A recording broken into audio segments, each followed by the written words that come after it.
Hello, everybody. This is your Gaming Forever new week in review for the week of May 3rd, 2013. I am, as always, Gamer Wolf, and today we have a couple new faces for this week. And first, one old face. Yeah, one old face, of course. Start out with, as always, the past pretty much ever since we started this. I am Enigma 530 on Gaming Forever. Joining us is H. Harkey. Hello and good evening. And the Game Freak. Hello. Hello. Alright, so how's everyone's week pretty much been? It's been alright. I saw Iron Man 3. I still have yet to see that, but unfortunately I don't want to go to the theaters on opening weekend because I know it's going to get mobbed. Oh, you first. Go ahead. I was going to say something a little bit more topical. I'm doing some research and looking into the the Tasmanian Tiger series, if anybody remembers that. Oh, wow, I have the first one. Never played the second or second one. I have the first two, but I do not own the third. If I ever track down a copy of the third game, I may try to get my hands on it. But I am going to try to write something of a retrospective on there. Don't hold me to it. Oh, that's a blast from the past, isn't it? Yeah. Oh, yeah. It's certainly going to be better than rough fucking Trigger. Oh, God. I still don't know why you did that game. You know what? I needed to tell people about that game because if somebody was going to go there it was on PSN. Because of all the things to put on PSN, yeah, you want seriously. a fucking Trigger there, right?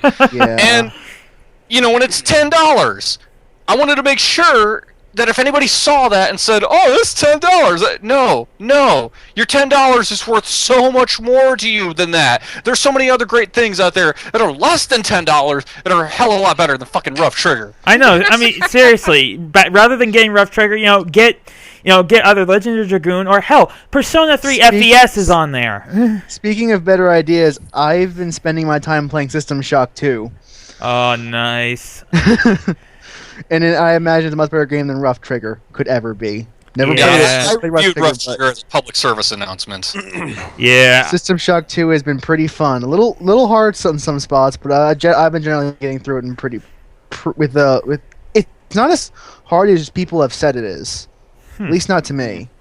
Yeah, System Shock 2 is one of those things where I think, depending on, you don't have all of the modern game conventions that you would have today, Yeah. and whereas some people would say, like, what's first-person shooter, so it should control and feel like every other first-person shooter today. No, it's probably not going to, because this existed in a decade where a lot of the standards that we apply now didn't even really exist.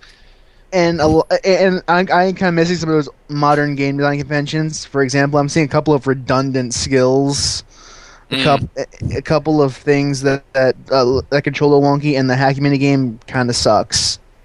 Yeah, I've heard about that hacking minigame. Ugh. I mean, if you basically random chance, whether or not you succeed, you have no control over it. Really. Yeah, it's crap.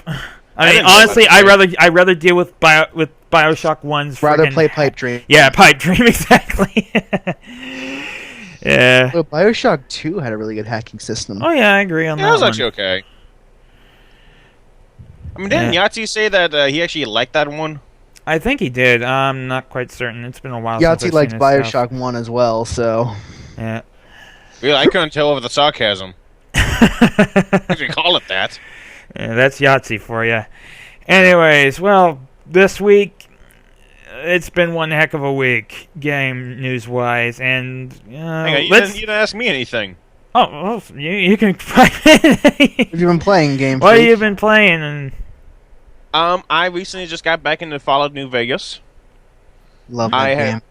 Oh yes. Of course, when I first started up, it crashed because I have apparently too many mods. So I had to start all over, delete all my mods, and slowly adding my mods back in. I own a 360 copy of that game. Last year, sometime, I think beginning of last year, I managed to pick a copy of that game up for $14 brand new.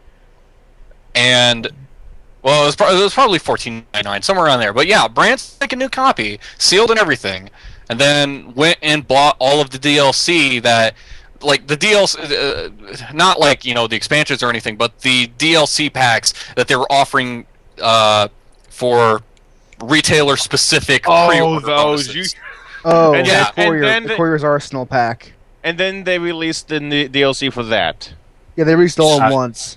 Yeah. So it's like I spent way less money than any other asshole would have pre-ordering this and only getting one of those. Like, yeah, fuck behind I a know. game. One, just I just I wait did- for all DLC you to know- come out at once and buy the Ultimate Edition. Usually, you know Yeah. I buy it on day one, then I wait for all DLC to come out, then just buy the Ultimate Edition. Usually cheaper than buying all the DLC individually. Yeah, that's Yeah. what I did for Borderlands 1. I was just like, okay, wait for the game of the year, wait for the game of the year, boom. you know what? I was almost going to do that with Skyrim. I'm glad I did not, because Skyrim was fucking worth it. Ugh. Well, I actually did the same thing you did for Assassin's Creed 3. Oh Jesus. Of Yeah, course, the DLC from that game probably isn't worth it. I'm perfectly honest with you. I know, I like the Cutlass Blade. The Tyranny of King Oh, Washington. I don't have that yet. I still want to try that out, actually. Assassin's Creed 3 was when I hopped off of that bandwagon, because I bought every Assassin's Creed game, every year I played. Well, I've only played the 4 console games that came out before 3, and I was up with it until that point, and then I started seeing stuff about 3, and it's like, yeah, I'm not going to have fun with this. Everyone knows my critique of 3 by now, so I'm not even going to bother talking about it. I still have to beat Assassin's Creed 3. Don't spoil anything for me, guys, okay? But I might be the only guy in this group who probably pre-ordered for Black Flag. I actually got pre-ordered ahead and got Full confession, I have too. Like, despite my criticisms of the game, I actually do like the series still. Like, Yeah, me too. Assassin's Creed wasn't enough to swear me off the series completely. Yeah, but anyway, here. Before we continue on, I just want to mention one thing I did find for Fallout New Vegas, though. A neat little mod I just found. Someone out there is actually working on a mod to add a fox racing to the game. Is this the same guy that's doing the Fallout 3 one that's kind of taking forever? No, it's actually a different dude. Okay. And also, I respect Rocket. That's his name. I've never really been a fan of putting these mods in for myself. If anything, I enjoy seeing what people upload to YouTube, like the Macho Man Randy Savage mod somebody did for Skyrim, where God. all of the dragons had Randy Savage's head on them, and like rather than like hearing them scream and shout in the sky, all you heard was like, "Ooh yeah, Macho Man, this is coming!" Like, Did you Oh. ever see the sloth mod for Skyrim? no, I have not. Oh god, it's hilarious. You're actually playing as a muscular retard, rolling all over the place, dude. It's hilarious. There's a Gunblade mod for Skyrim. I mean, you play as that one mutant guy from the Goonies. Oh yeah, I know exactly what you're talking Yeah. about now. Yeah. Anyway, But yeah, I might post a link to the. I don't know. Are you gonna post links in here? yeah, just put up in the Skype chat, and I'll transfer them into the live stream chat. Okay, Anyways, go ahead and do that. Anyways, let's get started with bad news for Gearbox and Sega. Yeah. Elena, due to the Aliens Colonial Marines snafu between the demo footage and the actual game, they just got smacked with a class action lawsuit. Yeah, Let me be honest. I've read the lawsuit. I'm glad it exists because it means we can still talk about Colonial Marines. But I do not think there's going to be any chance of these guys winning the lawsuit. The thing about the lawsuit to me is that it sounds as though the person who wanted to file it sounds like he's just kind of mad, and this is just my opinion, but it almost kind of sounds like he's mad just because of how Colonial Marines turned out, and that Yes. he's really suing them because of what they were showing at E3. But the thing about it is, and the truth about the situation is that there is a legal precedent to file a false advertising suit against Sega and Gearbox because of the fact that there are some people that would say that companies like Sony and 2K committed the same crimes with Killzone 2 and Bioshock Infinite. But the difference in those games, because Killzone 2 had that infamous trailer where it looked really, really good and really, really great, and obviously that's not what the final game looked like. But Sony showed us what the final game really looked like before it was released. And the same thing goes for 2K and Bioshock Infinite. Yeah, there were things that were shown in E3 that weren't in the final game, but they came out and said, okay, this is the final game. And they showed it to us, and we all got to see that. And then down the road, when they did future advertising for it, whether it was on TV or whether it was on the internet, they would show the final product. Where Gearbox and Sega have fucked up is that their conceptual demo, that's all they continued to show. There is no other trailers that show anything but that. Yeah, they never showed any kind of like final. Stuck to those advertisements, I would agree with you. But according to the lawsuit, they're focusing pretty much on basically the E3 press events and all that. Yeah, that's where I think they're kind of screwed up. That's the mistake I think they're making. If they had focused on those ads, like you said, I think they would have had a much stronger chance of winning the case. Yeah, because they're not going to win. I'm going to assume. Yeah. To quote what it says on the suit that was nabbed by Polygon. Unfortunately for their fans, defendants never told anyone, consumers, industry critics, reviewers, or reporters that their actual gameplay demonstration advertising campaign bore little resemblance to the retail product that would eventually be sold to a large community of unwitting purchasers. They also include to say that we think the video game industry is no different than any other that deals with consumers. If companies like Sega and Gearbox promise their customers one thing but deliver something else, then they should be held accountable for that decision. Of course, had they been able to just return their game like any other product on the market, we'd have no issue. Like if there was a system where you could return your games for no questions asked, like every other product on the market, there'd be no problems here. But since games don't know whether it want to be a product or a service, we are stuck with this kind of bullshit. Yeah, and of course, there are so many companies that suspect, like, oh, this guy only returned it because he wanted to copy it and hack it and then send it back to the store and get his money back. And there were people who have been returning games and getting blamed. That goes all the way back to the 8-bit Nintendo days, where somebody would buy. And true stories of people buying 8-bit Nintendo games, playing them for a while, beat it, and then take it back to the store saying, "I don't like it," because you could return a game for that reason back then. Yeah. Like some stores would have these quality assurance things. And then, take it back, and it's like, okay, here's your money back, and buy a new one. And then after a while, stores would suspend that policy, and then you have all these people blaming themselves, like, I bet I'm the reason they suspended that. Yeah. But yeah. Although, correct me if I'm wrong, doesn't GameStop have a policy still when it comes to used games? If you beat it if you return it within 7 days, they will take it no questions asked?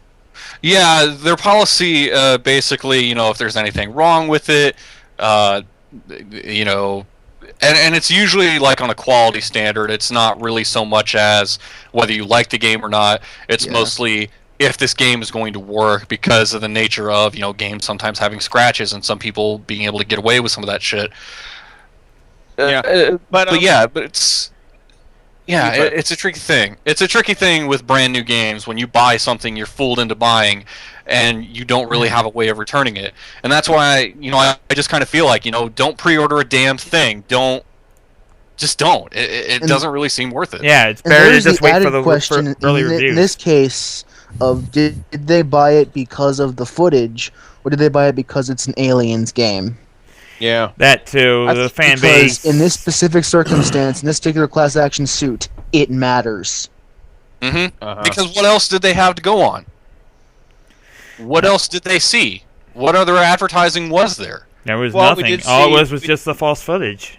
Well, we did see Randy Pitchford saying that it was an amazing game. Well, yeah, we saw all kinds of cool things. We saw like a power lifter with a flamethrower on it. You remember that one? Yeah. Yep. We didn't see that in the game. Nope. Jim Sterling made a pretty good breakdown of the ad and what was in and what wasn't actually in the final product. Yeah, him and I think there was another channel, Video Game TV, somewhere along those lines, British website, I think. They were looking at it and kind of breaking it down. You know, all I have to say is that I hope to whatever gods are out there, whatever video game gods are out there, we had this lawsuit between Zega and Gearbox teaches other developers not to do this shit again. Yeah, Well, if they lose, then that's not going to happen at all. yeah, especially with Sega by the and way, Gearbox question. firing back. Oh, what? I didn't get to ask this though. Who's suing who again? It's a class action Yeah, it's a suit, class so action suit. Someone's suing on behalf of all the people who bought Colonial Marines. Yeah, okay. it's being yeah. But here's the thing, though: Sega and Gearbox actually fired back after seeing this, and the publisher Sega said that Sega cannot comment on specifics of ongoing litigation, but we are confident that this lawsuit is without merit, and we will defend it vigorously. Meanwhile, though, Gearbox had stronger words. They called the suit frivolous, and they defended its use of unrepresentative walkthrough demonstrations. Attempting to wring a class action lawsuit out of a demonstration is beyond meritless. We continue to support the game, and we will defend the rights of entertainers to share their works in progress without fear of frivolous litigation. And Because again, I we have to be believe our honest. shit doesn't stink. Yeah. And again, I Let's have just- to be honest, though.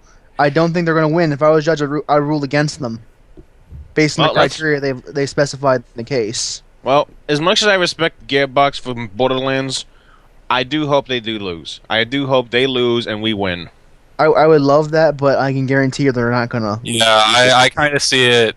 I don't kind of see that outcome happening. Because the way they worded the case makes it seem like they're focusing only on the E3 press footage, They are. and it's not the best way to go about this particular and case. when it comes to a legal battle, the wording is everything. Yeah, the allegation is focusing purely on the walkthrough, which could be indeed defended as a work in progress. Oh boy. Although this does bring in the debate of, I mean, since we were work in progress, shouldn't we not expect the game to be better than that and not worse? Yeah. 'Cause, I It mean, should be better. I think that's this is one when of you the get other. the subjective stuff, and it's hard to define terms. Because everything in this feels so subjective, especially when it comes to things like this. Yeah, and that's really one of the big problems with the AAA industry right now is that it is so predicated on deception and trying to trick you into what this product is going to have. I mean, if you've ever heard the term bullshots being used before, for anybody listening to this that doesn't know what I'm talking about, a bullshot is basically a screenshot that is doctored up and is made to look really good for that screenshot, despite the fact that's not what, like, all of the detail, all of the high resolution texture, all the stuff that you see in that screenshot, but it may not very well be in the final game. Yeah, pretty It's much. just made to look as pretty as it possibly can Yeah. to show you, It's like, hey, bullshit. Yeah, it pretty much just got. It's a screenshot that got the Photoshop treatment. mhm. Totally photoshopped. And this is a standard practice for a lot of publishers of resorting Hell, to things like this. A lot of the time when you're doing a E3 press event, they'll say we're doing this on the console, and it'll actually be a PC in the background that's doing the calculations, not another console. Oh, absolutely. That's a very common practice, and these kind of things happen all the time. So it's hard to argue that they did anything different or special. Yeah, this is why I'm glad that people like Chris Roberts is starting to get some attention in the independent games. Yeah. I mean, All right. you guys have seen Star Citizen, of course. The game is looking phenomenal, honestly. Infernape, honestly, that's one of the things you can't really figure out. I mean, unless the developer actually tells you this is a screenshot from a PC version, or if it's a screenshot from a console actually, version, you really don't. That's the beautiful thing about it, actually. The developers of Star Citizen are actually giving you like weekly weekly news footage, basically, from the game. They'll show you screenshots of art concepts, new things are going on. They showed character models. They show you how it all works, how they're doing it, and talking to people on forum feedbacks. It's honestly really beautiful. I mean, they're actually giving you all the details about the game that's going on. And they've already been announcing that they're probably going to release a dogfight mod, alpha mod, in later this year, in December. But it's still in the works. But so far, it's looking really good. Cool. Now, moving away from Sega and Gearbox, let's go Nintendo. They still got a couple things after the wake of their announcement that, we're not going to be doing a big E3 press conference. And Satoru Iwata did a Q&A with investors to lay out the plans for Nintendo's next fiscal year. He has admitted that the reason for delayed release of our first-party titles was the fact that completing the games released at the same time as the launch of the Wii U required more development resources than expected. So some staff members from development teams working on other titles had to help complete them. In short, the development teams of Pikmin 3 and other future games were understaffed during that period. This resulted in the dry period, and that will last, unfortunately, until July. Okay. However, Nintendo does Satoru Iwata has said that as soon as the week of E3, Nintendo is going to go onto a massive media blitz for the Wii U and also for the 3DS, and basically just they're gonna be pumping out everything they can, pretty much for the rest of this year. Let me be honest for a second. They have enough money to last the next 10 years without going into the red. There is no reason in hell they would be understaffed. There is absolutely no reason. There's no excuse for that. Yeah, unfortunately, Nintendo fell into the same pitfall that happened with the 360 and PS3. Sadly, I think what happened to Nintendo is that they underestimated what it would take to make a good-looking game on newer hardware. Yeah. Because for the longest time, I mean, they've been running on what is essentially GameCube hardware for a decade, and they've never had to work with something, this great. And it's really kind of the whole curse that happens with new console launches in general of the stuff that you're going to, and that's why, I don't really have, I'm not, and this is just me, I don't really have high hopes for, the launch of a PS4 or next Xbox, whatever they call it, because a lot of that stuff is basically going to be, well, here's something that we were intending on PS3 or 360, but we're going to up-res it and stick it on this new box and make it look prettier, but it's not really going to be pushing a lot of what the new hardware is really doing. You look at some of those Wii U games, and while they do look, pretty good because the technology that is powering those things, we've already kind of had that for a while. It's like Arkham City, doesn't really look too different. Call of Duty, whatever the fuck the latest one is, doesn't look really too different. Ghost, I think it's called. Oh god. No, that's the one Infinity Ward is planning on releasing late this year around the holidays. I'm ignoring that completely because Infinity Ward is just a skeleton to me now. It's like, new Call of Duty, and it's like, announcement for that thing is like, here's the fucking weather. That's pretty much how I look at it. Oh, look, the sun came up today. But getting back to a birdie. A little birdie. But yeah, I mean, getting back to Nintendo and what they were saying, I don't think it's a bad thing that they don't have a press conference, because the biggest thing the press conferences are going to be centered around this year, of course, are new hardware. And Nintendo has their new hardware out there, so they don't really have reason to need that. And I think, if they want to focus just on, whatever software releases they got going for them, that's great. It's just the biggest thing, the biggest Wii U titles that I'm pretty sure a lot of people are looking forward to aren't necessarily the first-party titles. It's a lot of the third-party things like Bayonetta 2 and the wonderful 101. I mean, and that's stuff, me personally, that's what I'm really looking forward to. Bayonetta 2. Why did it have to be? And again, my problem with Nintendo right now comes down to how will Grandma find out about all these games? Like I said, that's why Satoru Iwata wants to make sure that everybody knows he's gonna pull out. They're gonna have this massive media blitz. They're gonna pull out every stop they can. New York Times, Washington Post care? Because I know gaming news media will care, but Grandma doesn't listen to gaming news media. That's why they're gonna shove themselves out there. They're gonna make sure that they are known completely. They're gonna get people to know about the Wii U and what it can do. That's what E3 is for. Yeah, but again, what Game & Wolf is saying is that some people don't pay attention to it. Yeah, like some people just don't give a shit about E3. They're just like, oh, what is this? Oh, I don't care. Smash Brothers. Titus. Yeah, when's the next Smash Brothers? Yeah. That's what everyone's gonna be asking for the Yeah, Wii U. going to talk about the next gen consoles in general, I don't see this gen becoming a huge leap forward. Like, I don't expect graphics to get that much better. Yeah. Well, hey, Titus And is here. also, oh, sorry. I suspect it would get a lot better. They're going to be Because improved. It's going to be considering wrong, but I what don't each expect it to be a system is big going to deal. try to go for. I mean, Don't Xbox expect trying the to- PS2, PS3 leap that we had. It's not going to be that big. It's going to be more subtle than that. I agree. Yeah. CB, Xbox is already trying to do virtual reality with their new Connect. Hang on. But- Game of Wolf, we need to introduce Titus. Oh, yeah, Titus. Yeah, He just popped in unannounced. late there a little bit. But I do agree with what Araki is saying. I have the same thoughts about what the launches are going to be for the PS4 and the Xbox, whatever the heck it's going to be called, but we'll cover that in a little bit. Well, since because we're there's not a rumored expecting a name. massive leap forward this generation, I don't expect them to have much trouble adapting the old software into this new console. Hell, Quantum Dream has been doing this backwards. They've actually have a PS3 dev kit that PS4 dev kit that they've been reverse engineering to work on the PS3. Quantum Dream. That's David Cage's Dream. company, right? Yeah, that's David Cage's company. Yeah, fuck them. I've already done that joke too many times. Yeah. Next, graphics.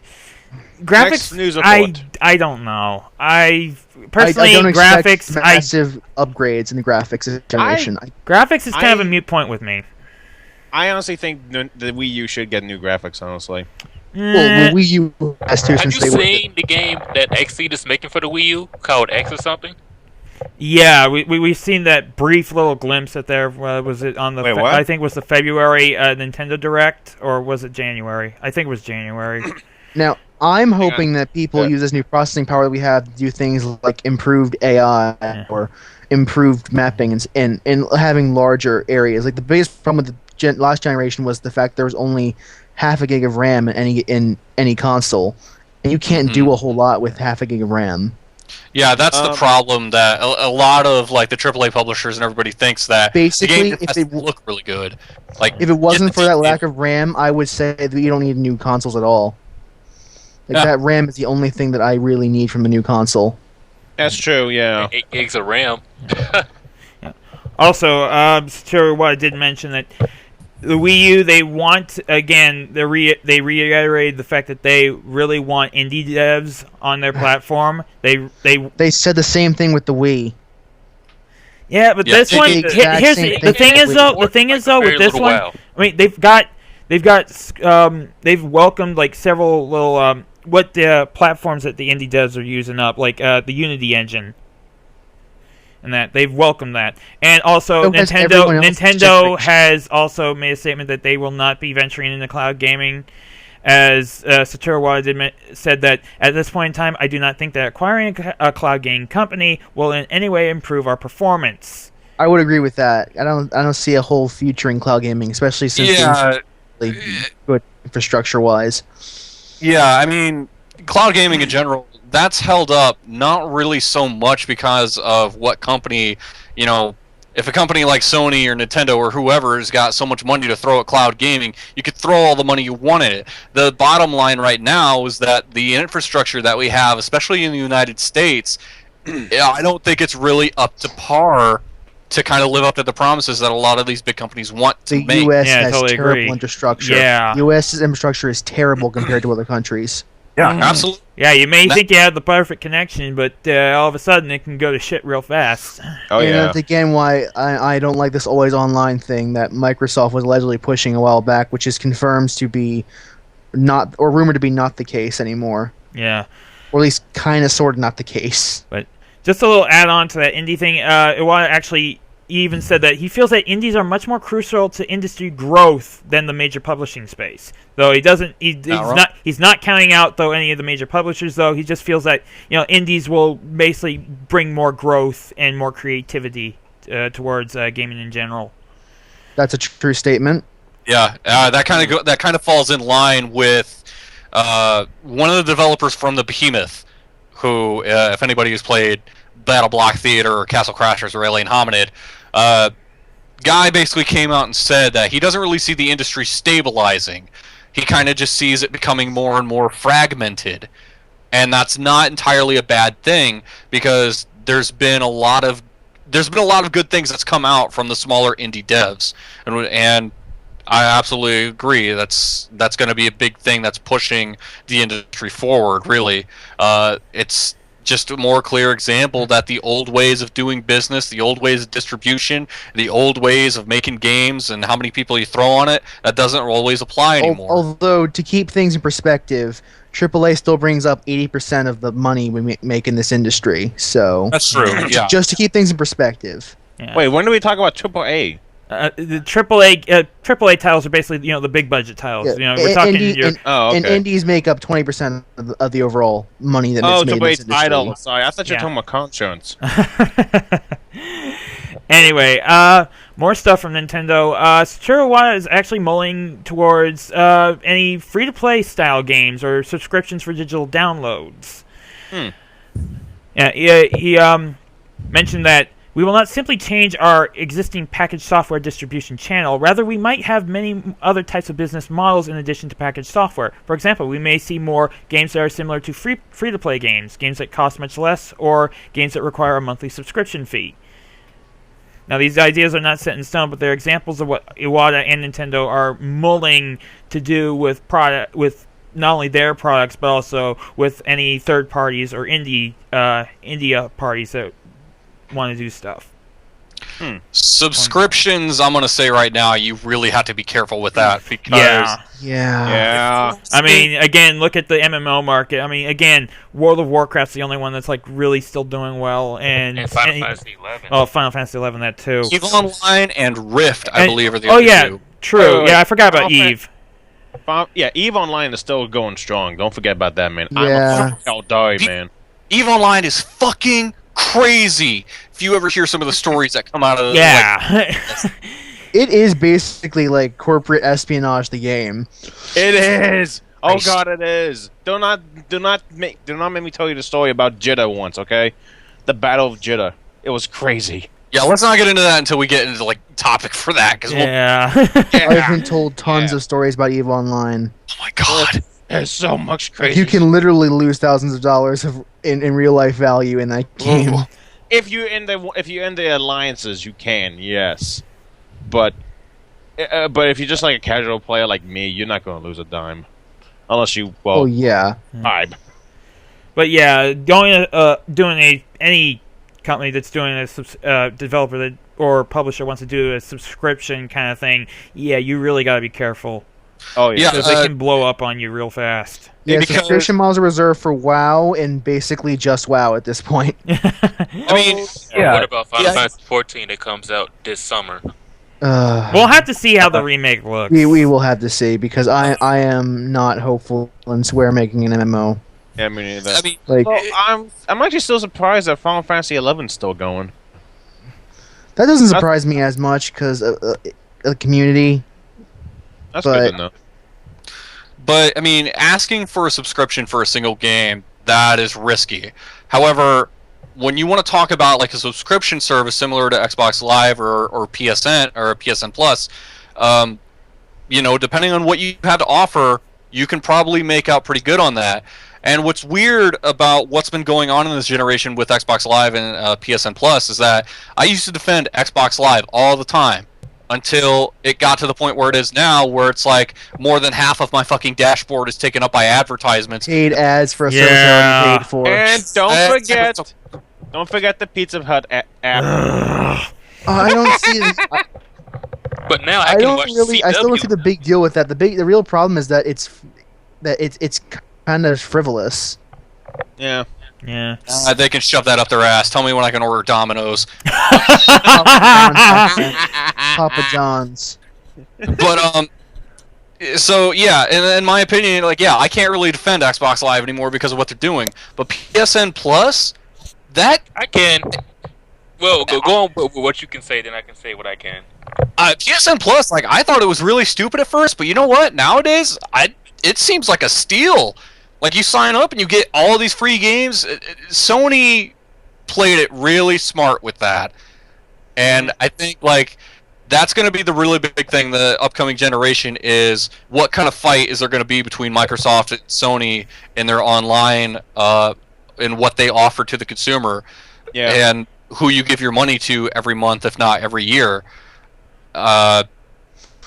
Yeah, I mean, if you take a look on the PSN right now, they're having like this big sale of any games that's related to any of the characters that are in PlayStation Battle Royale, and if you're a Plus member, God, those prices get slashed.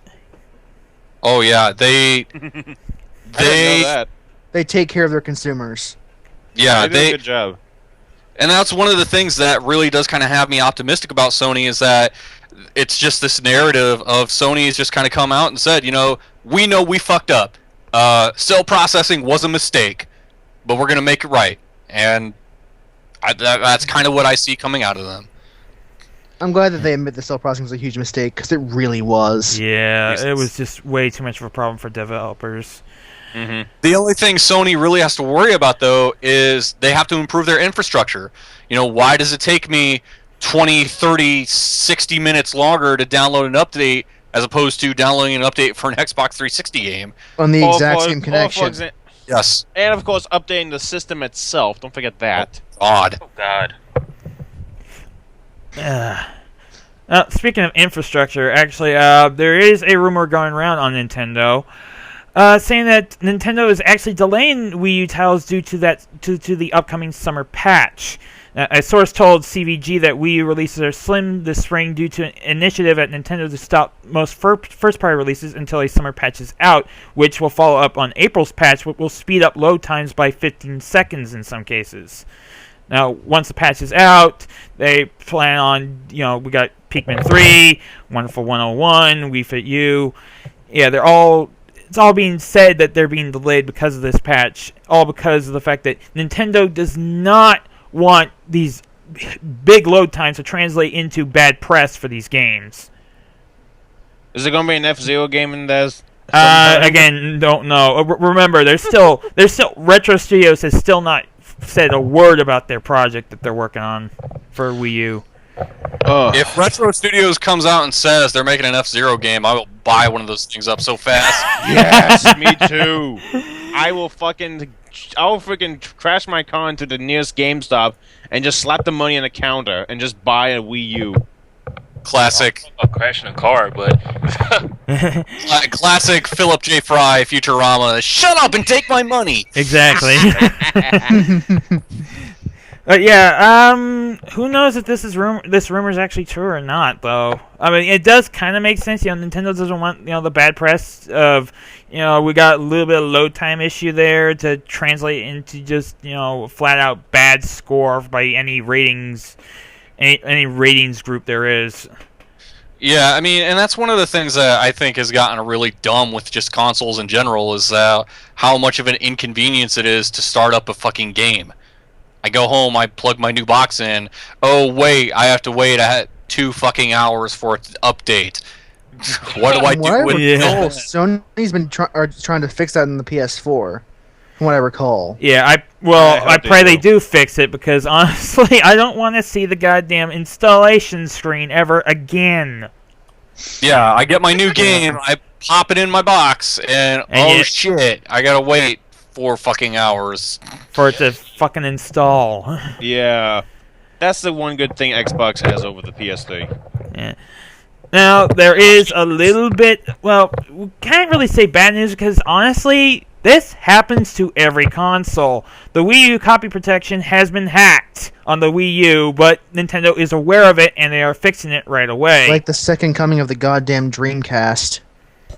A group of hackers have claimed that they were able to bypass the Wii U's copy protection program and been able to possibly play pirated games via USB. Now, however, this isn't exactly the first time we've seen this. I mean, you see hacked consoles all the time. I mean, it's just the only thing is, though, who catches it? And we know Microsoft can freaking catch it. As soon as you go online to that thing and it checks for any possible hacking, boom, brick 360. On how you hacked the Xbox. You can have it flash like me and not get caught, or you can have it JTAG and then be caught if you go online with it. Going back to the Wii U, there was a God. Titus hopes to God that Microsoft is not listening to this, by the way. How would they know my gamer tag? Wah! Don't underestimate that, man. They can fucking find you. Yeah. They can probably follow you. They can probably follow your IP address or something somehow. Yeah. How do you know my IP address isn't stealthed? No, I'm We just know all the IP addresses, yes, all of them. That big brother Gates is on your everything. looking to break your legs. Microsoft is fucking big brother, but you just don't know it yet. kidding. Oh, I know. Anyway, continue on. Yes, please. I'm seeing a lot of analogs between the Wii U and with Dreamcast when it came out for the first time. And that concerns me. Oh, both controllers did have a fucking screen on them. If you, Yeah, except the Dreamcast was smaller. Had a smaller screen. Because really the didn't do Dreamcast much. is known as one of the best consoles, arguably, of all time, and it didn't do well at all. no, it got murdered pretty fast because around that time, you know, people were able to make copies of those games so damn easily. And then the PS2 came along, and that was like the final nail in the coffin for that thing. Yeah. And the one thing they had over the Wii U is that they had a lot of good first-party games out almost like really quickly, which the Mhm. Wii U does not have that advantage. No. So arguably they're doing worse than the Dreamcast, and that's not good. Nope. Yeah, because They're going into a time where all of there's major competition from both sides, both Microsoft and Sony, and they already have their console hacked, and it's not even that much into the next generation yet. Yeah, that's true. However, here's the thing, though. In Nintendo's defense, they made a response about this. Nintendo is aware that a hacking group claims to have compromised Wii U security. However, we have no reports of illegal Wii U games or unauthorized applications playable on the system while in Wii U mode. Nintendo continuously monitors all threats to its product security and will use technology and will take the necessary legal steps to prevent the felicitation of piracy. That's the thing. Dreamcast really didn't have a online thing. I mean, yeah, there was a modem in the dang thing, but not very many games actually used it. With the Wii U, on the other hand, it's kind of almost always online. I mean, especially if you have a connection to that, it's going to read the game, and it's basically it will send a signal. Yeah, but the Wii U doesn't have Phantasy Star, motherfucker. Don't talk to me about Phantasy Star. I'm still pissed at Sega. Or Soul Calibur 1. I'm still pissed at Sega's delaying on fucking PSO2. Phantasy Star 2? Yeah, seriously, Sega, could you please localize it? God damn it. Well, they're being busy being sued at right now, so... No, the lawsuit has nothing to do with it. Okay, their joking, localization group is being fucking lazy, in my opinion. I mean, honestly, I know you're messing Well, with me. they're too busy taking down copyrights for Shining Force. They've stopped. videos. They've actually stopped that, and they've actually Hallelujah. they have issued an apology and have removed every single strike that they've given because of those Phantasy Star. Those not Phantasy Star. God damn it! Now you got me on that track. Those Shining Force videos. I mean, even Total Biscuit has even said, the strikes are gone from his account. That's good. But Of course, he's still boycotting them right now. But yeah, side note, PSO2, Sega has no right to complain because already the Japanese version already has a goddamn patch, a homemade patch by people that translates the goddamn thing. There's The guy no offered to give it to him freaking for free. yeah, seriously. I'm pretty offered- sure that they even offered it, and Sega hasn't He said offered shit. to redo it for them for free. Anyways, off the tangent. Moving Moving on. Moving on towards a couple more E3 bits. Well, first E3 bit before we go on to the Or like sorry, pre-3 bits. Yeah. Microsoft has locked down an LA venue for June 10th, which is most likely where they're going to be holding their E3 press conference. What? Well, they'll be going first. They always go first. Yeah. This event will follow up the May 21st Xbox reveal event that's going to be coming up in a couple of weeks. The venue will be the LA's Galen Center and has been completely booked for June 10th. So already Microsoft's like, okay, we're going to pull out all the stops for this one by booking an entire area. We actually got a box to show off, bitch! I hope that the host that they have that announces it is mature enough to describe it. The only thing that's going through my mind right now is just the whole Kinect reveal events that they did. It's probably going to be some fancy ass shit again. It's just going to be stupid. Or it could I'm be dreading Tom that. Clancy's Ghost Recon. What? Did that game ever come out? That fucking Ghost Recon, whatever it was, where it had like the gunsmith mode, where you picked like all these different crazy parts for your gun, and you would use the Kinect and... Yes. Ryu says Future it Soldier did. is out. It's been out for a while. I don't know. Poop on your toothpaste. Oh, God. But yeah, Microsoft's already...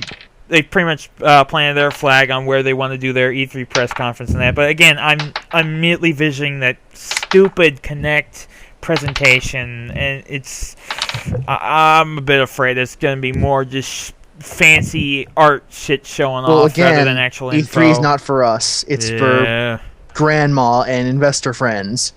Yeah. Yeah, and of course, you know, each one of these console makers, you know, well, Sony and Microsoft especially, like, doing their whole stream, like, you could watch the press conference on your PS3, on your 360, I don't give a shit, but...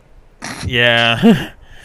But yeah, I watched I'll them be... Just thinking about them from a business is actually kind of interesting to me. I'll be damn surprised if this whole... The press conference does not have any involvement from fucking Cirque du Soleil. Anyways, now, next up... Wait. Oh. Is EA going to be at the press conference as well? I don't... Probably. Yeah, most likely. I mean, it's E3 for Well, crying out loud. if we do a live stream of that, I'm going to bring a pillow then. Last time I actually fell asleep when they talked about sports. Alright, it sure did. Well, you know, a couple years ago, the game you bought was the game you got. And that's a bad thing because that's the I way don't give a shit about John Madden. Rotella made it sound. Anyways, moving on. Xbox, Microsoft has actually claimed the Xbox Fusion domain name, which could possibly be actually the name of the upcoming successor to the 360. Beats fucking Durango. It's Durango still fucking, or Xbox it's 8 fucking or stupid if 720. you ask me. I think what they should do is just call it the Xbox. There you go.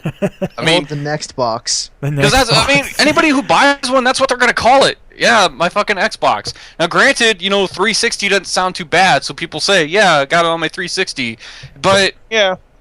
who's gonna say like, "I'm gonna get it for my Fusion"? Like, Me? fuck off. Like, get the fusion, man.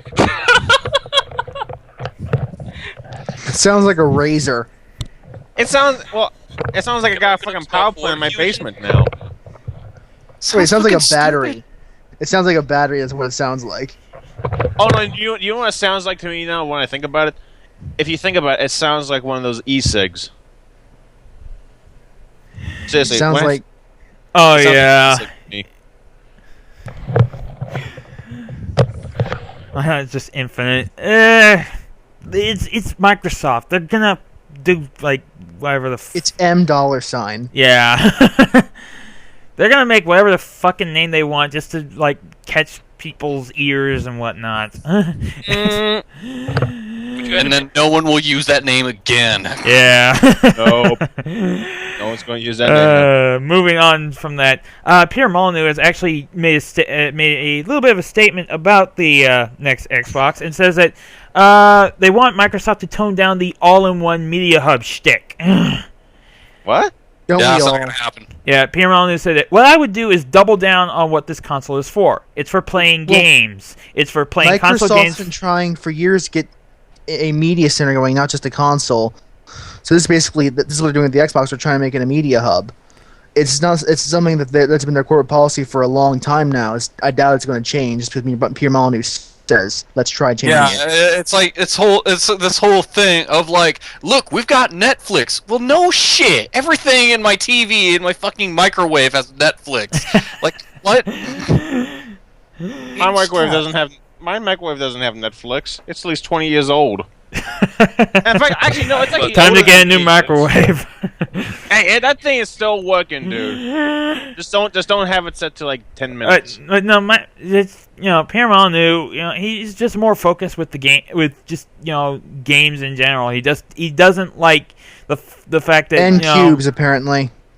he doesn't really see the purpose of having an all-in-one media hub. He even says here that when they start to mix all this other stuff in there, I'm kind of slightly like, look, I don't want another way of looking at Facebook. I've got all the ways of looking at Facebook. I don't want another way of looking at Netflix. Just give me what I've paid my £299 for, and that is to play amazing, incredible computer games. They took Facebook off of Xbox, so you don't have to worry about that one. Seriously, they actually did remove it. Yeah, they took it off. Wow. The Mark reign of Zuckerberg Facebook is must now be dying. Mark Zuckerberg must be pissed. Maybe. Well, no one. He doesn't give a shit, Facebook's dude. been He's dying for a long time now. As you've heard me yeah, honest. true. It's in a decline. Yeah. Sadly, because Google Plus showed up and smoked his ass. I still got not. gripes. They I still totally got did not. gripes with Google Plus. Google Plus sucks too. I know. No, it's because Facebook doesn't allow any kind of revenue back from the ads that they show up. No, people it's come- because Facebook's been putting too many features in and it's too cluttered. No, I was hearing it's because of the people who put ads on Facebook just don't get any revenue from it. Okay. Thanks for me. Yeah. Apparently, Facebook functionality is not all gone. You can still actually post achievement statuses onto Facebook from the 360. Oh yeah, big. Oh, yeah, that's big one- fucking all whoop. the inane fucking things I've done in the video game. Yeah. I don't give a shit about achievements unless it's TF2 achievements, because then I can unlock shit. Then at least I used to. Yeah. I've been an outspoken opponent of achievements. It's like, look at this, man. I got 10 G's. Fuck off. Whoop-de-doo for you. I don't give a shit about your 10 Gs. I told still why I snipe your head off. Yeah. That's Exactly. more important. I got 100 G's on a game for breaking shit. I don't even know what I did. Yeah, I've been outspoken in my hatred of achievements. I think they're the wrong way to encourage people to keep playing a game. Yeah. And hello to Frost Tiger. I enjoy them. Wait, Frost Tiger? What? Frost Tiger just entered into the chat room for this show. Oh, my Skype's Hello. not updating it. I don't see him. No, not Skype. It's the live stream chat. Oh. Anyways, next up, well, not to be outdone, Sony fired back and said that their press conference is also being set for June 10th. However, they have no mention of what venue they're going to have it Interesting. at. We got a box to show off too now. What?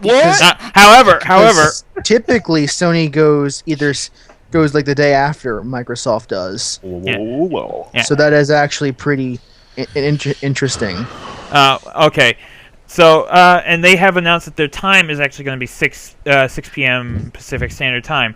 Microsoft conference will be set at 10 a.m., and then following that will be Ubisoft and Electronic Arts having their own press conferences on that same day. So it's looking like every press conference is going to be happening on June 10th.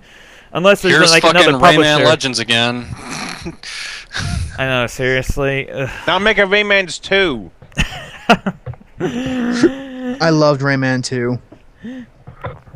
Yeah. I did too. That game was pretty dope. Like, Well, yeah, from just what I've seen, just June 10th is just going to be just full of E3 presentations. Well, I mean, yeah, unless that's that time of they're year. most likely maybe if Konami's going to be doing one, they'll probably do it like the day after, hopefully, because it'll be more it's fucking looking like Metal things Gear. are like full. Metal Gear. June 10th is just booked up. That's it, and just move on. However, Sony did have a little bit of a downside. Due to a financial letdown, good thing though, the execs of Sony, they surrendered their annual bonuses because of this. Sony CEO Kaz Hirai is one of the 40 executives giving up their annual bonuses in the wake of the company's financial results, which results in them losing between 30 and 50% of the money they would normally take home every year. And this is because of the fact that Sony's electronic business has been shown to be unprofitable for the second year running. Boo frickety who. But you said what now? You talked so fast. I wasn't. I know. Sorry. Pretty much, the 40 executives, including Sony CEO Kaz Hirai, they're taking pay cuts because of the fact that their electronic business has been unprofitable for the second year in a row. Yeah, the company has already jettisoned about 10,000 jobs and moved away from making television sets due to their bad. Gaming division is one of the more profitable ones in their company. Yeah, surprisingly. Still, kind of an ouch. It's not. It's a bigger chunk than you'd think. Their gaming division. Yeah. However, you kind of have to wonder if quite possibly the fact that the executives decided to actually give up their annual bonuses was that doesn't surprise me at all. Willingly of them? Actually, that's what you do in Japan. That's just a thing that happens. Yeah, you take the hit basically. It is, yeah. I mean, absolutely. It's kind of the same thing of I can't remember the guy's name. He basically came up with Final Fantasy. Yeah, I forget. Sakaguchi. Yeah. And, he had made Final Fantasy, Square let him do whatever he wanted, and then he fucked up and made that movie, and they said, Sakaguchi, here's the door. And that's why they joined up with Enix, and that's why they had to make all those sequels. And, yeah, it's Within. Yeah.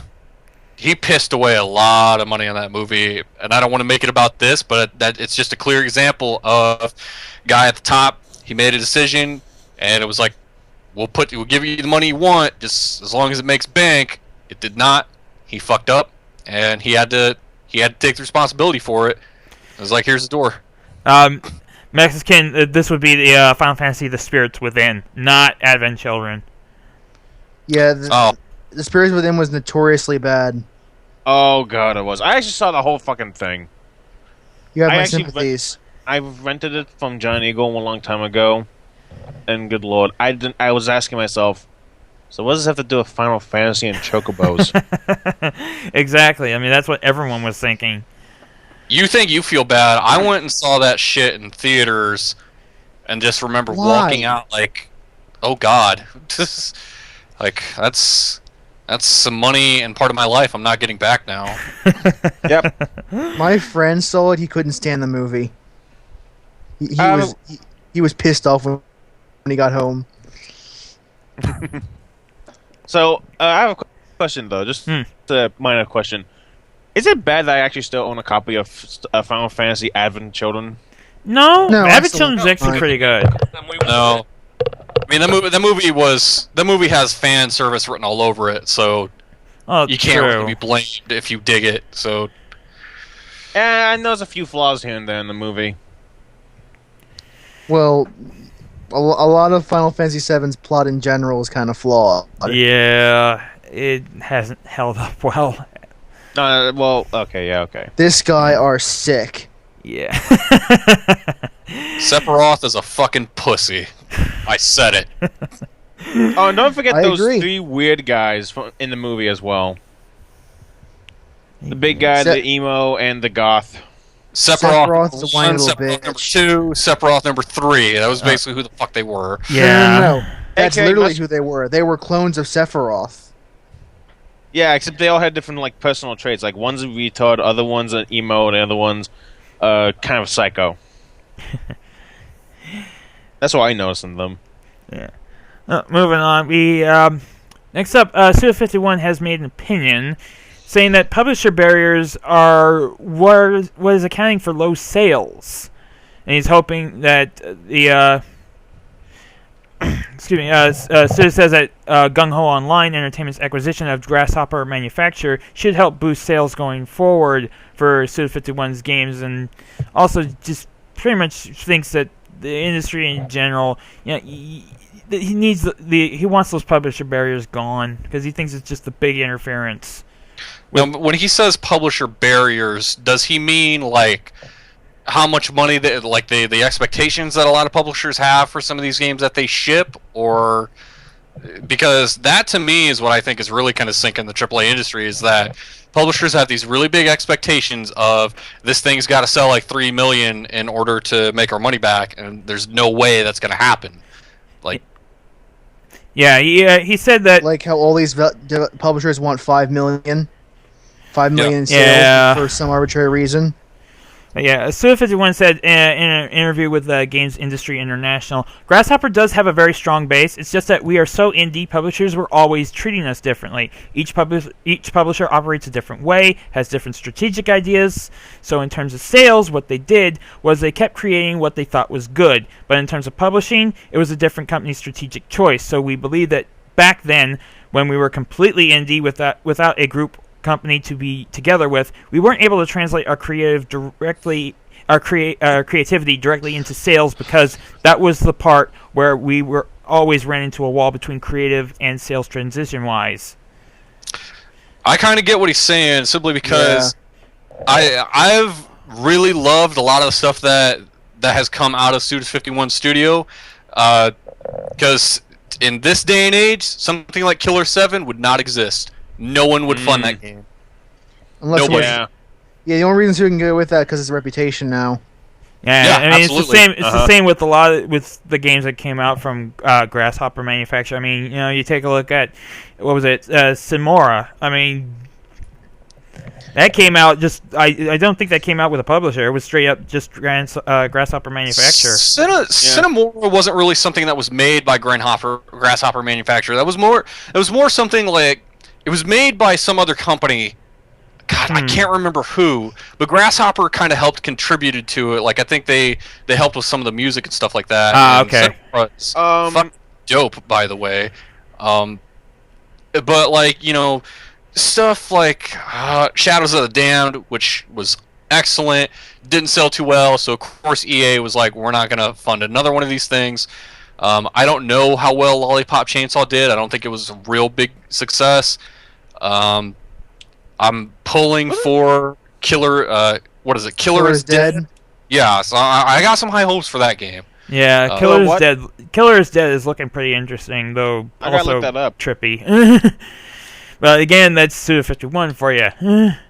Yeah, and I love the fact that somebody, like, even if he doesn't always get everything right, I'm glad that somebody like him still exists and still gets to make games, because where you have a lot of people chasing Call of Duty's money and a lot of people chasing World of Warcraft's money and everything else, I'm glad that there's somebody out there that still gets to do weird shit.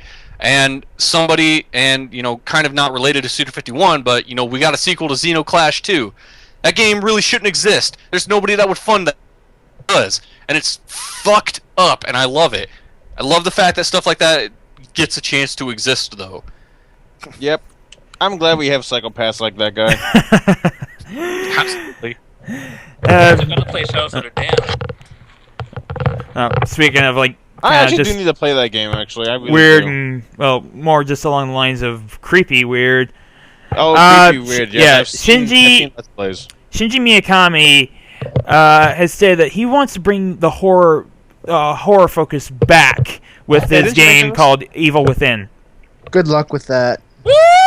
Well, it had a lot of Silent Hill vibe to it, here's the thing. Shinji said that he believes that survival horror is not about simply fearing the enemy, but also you have a chance to defeat this enemy. This makes it somewhat of a seesaw state from start to finish. The theme for the project of Evil Within, though, he says, isn't suspense, but mysterious. Not knowing what's going on will bring the horror out, but the strength also lies within the desire of wanting to know more. There's truth to what he's saying. I don't quite agree with all of it, though. But there is truth to what he's saying. I'd like to wait and see what the game is actually going to be like, because the big thing about horror is what we don't understand and what we can't explain. I mean, when you look at it, that really is what scares the shit out of people, and that's one of the reasons why Silent Hill was so fucking good. Like when that game first came out, it was unsettling and everything because there wasn't a label that existed for these creatures. They weren't just zombies. They weren't just vampires. They weren't just this. They were these unidentifiable. They were these unidentifiable things that no one knew what the fuck they were, and that's the thing is what takes a. That kind of is what takes the fear out of some things for horror, is that once you know what it is, once you have a label to it, and once you know everything about it, it's not really scary anymore. Yeah. Yeah. Quick saying, I may have butchered his name, so I really can't say Japanese names all that well.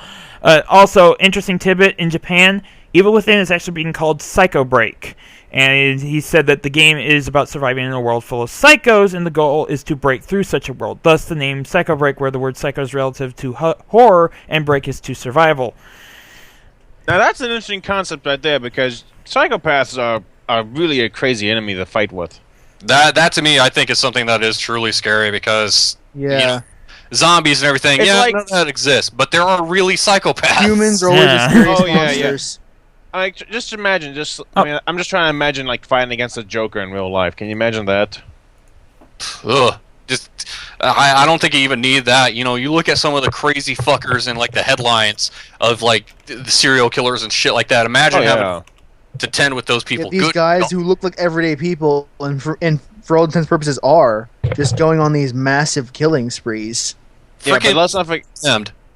Yeah, but let's not forget this is a video game, so I'm going to predict that we're going to see something more over the top. I'm guessing we're going to see guys with headgears, probably with the eyes peeled back or something. We're going to probably see. I kind of of hope they don't. I hope the it's just some ordinary looking dude. I might see we might see a guy with blood all over his face, maybe. Yeah. Anyway, moving on. One more person has given a little bit of opinion, and this is coming from Bill Willingham. Sorry. Bill Willingham is the creator of the Fables comic series, and he's praising Telltale of how they're doing with their upcoming what was the name? Wait. I forget the name of the first episode. Damn it! It's been a while since we've heard about the upcoming Fables series of games that Telltale is making. The Wolf Among Us, I think it's called. Yeah, I think it was like the Wolf Among Us. Yeah. Okay. I didn't know if there was going to be another Fable game, and it's going to be made by Telltale. No. This is different. This is not Fable as in the franchise. Fable, the comic book series. Yeah. The one about fairy tales in New York.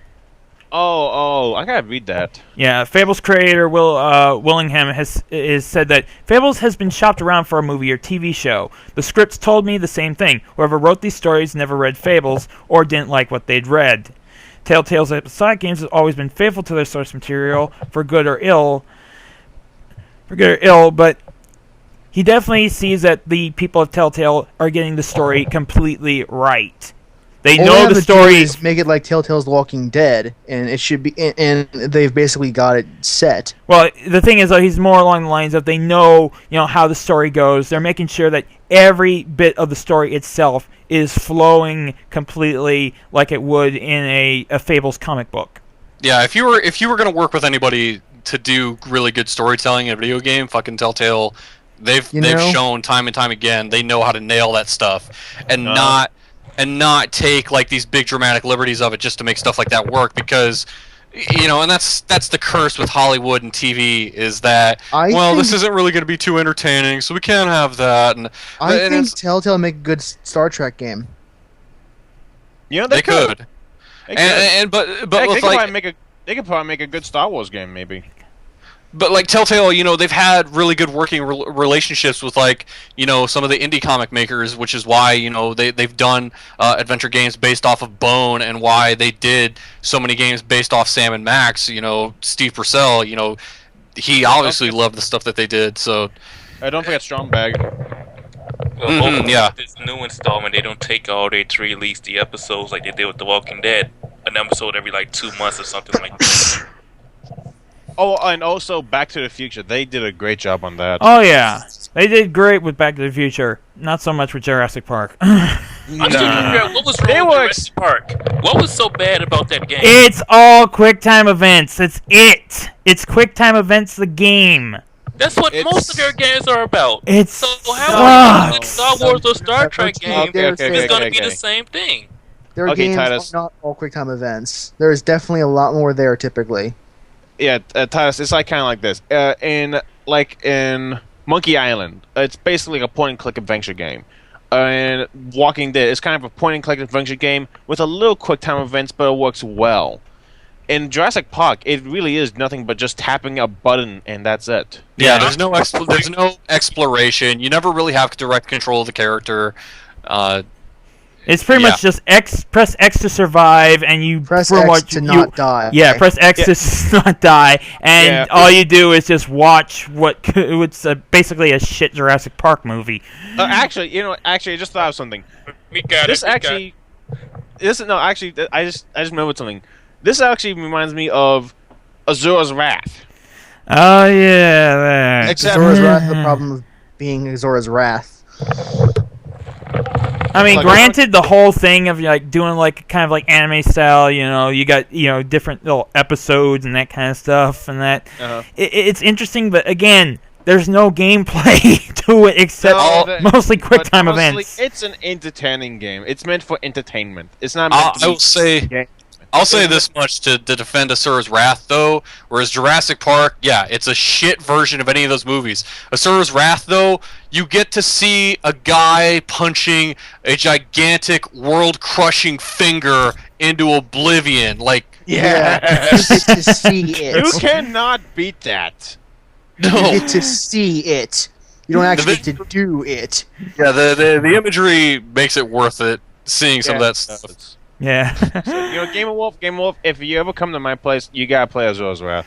Like I said, I'll still check it out, but I'll come to your again. place to game for free. It's actually worth it. It's just, Any, it's just stacked on awesomeness. That's all it is.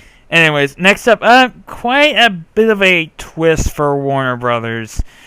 Warner Brothers is being sued over the memes and scribble knots that they included in there, specifically the keyboard cat and Yang Cat memes that they included into it. Worth noting is that Scribblenauts was copyrighted in 2009. Yes. This was copyrighted in 2010. Yes. Here's the thing. Here's the thing, though. Charles Keyboard Schmidt and Christopher Nyan Orlando Torres, they both accuse Warner Brothers of Fifth Cell of using their content without authorization. Though the thing is, though, yeah, like you said, It's a frivolous suit. They're literally wasting the court's time. Yeah. No. However, this is an interesting twist in the fact that Warner Brothers, this is kind of a flip side for Warner Brothers, because in the past they've admitted to issuing false takedown notices. They've hurt content providers by casting too wide a net in its fight against internet copyright theft, and its overbearing guardian, the MPAA, also lobbied on its behalf to improve stricter controls on what online users can do. So this is kind of a turn on the tables, even though it is kind of frivolous. So here's the one damning detail about this whole thing, and this is where Warner Brothers, whoever, are kind of screwed. And this is where the guys behind these memes, Nyan Cat, Keyboard Cat, kind of have a legal precedence. Is the fact that in some of the promotional footage for Scribblenauts, you'll actually see like the Nyan Cat and Keyboard Cat being used in promotional footage and images. And again, they that's didn't copyright it until after the game came out. I The game was copyright 2009. The memes copyright 2010.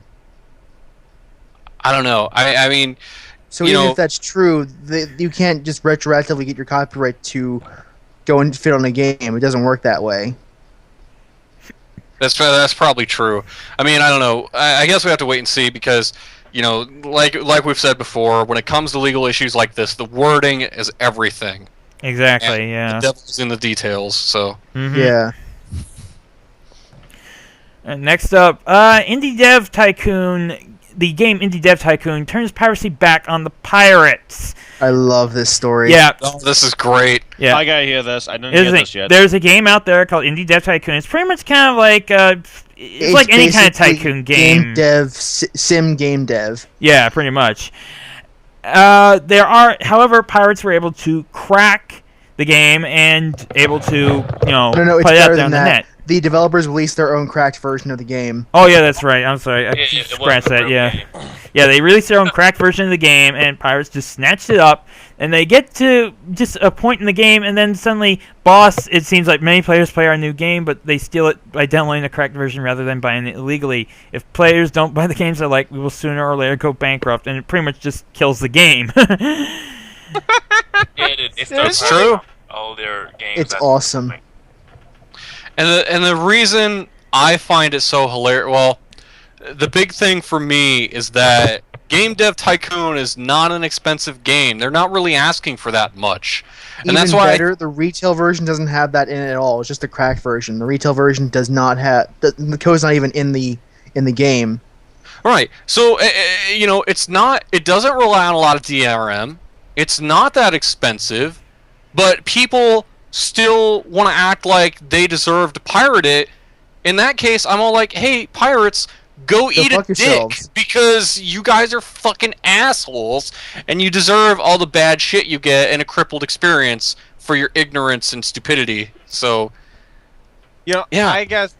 I just gotta say though is that what I love about this story is that basically a game developer decided to troll the pirates. Yeah, exactly. I love that. Now, they fucking deserve it.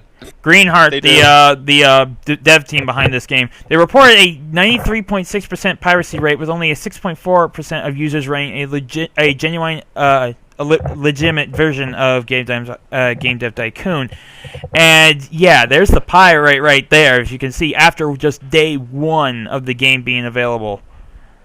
Yeah, I mean, a lot of independent developers, they're not big companies. They don't have a lot of money. And a lot of people, they're making these games because it's their passion, because they really believe in it. And it's not wrong of them to want to make, something out of it when they're sacrificing their time and their own money out of pocket to make these.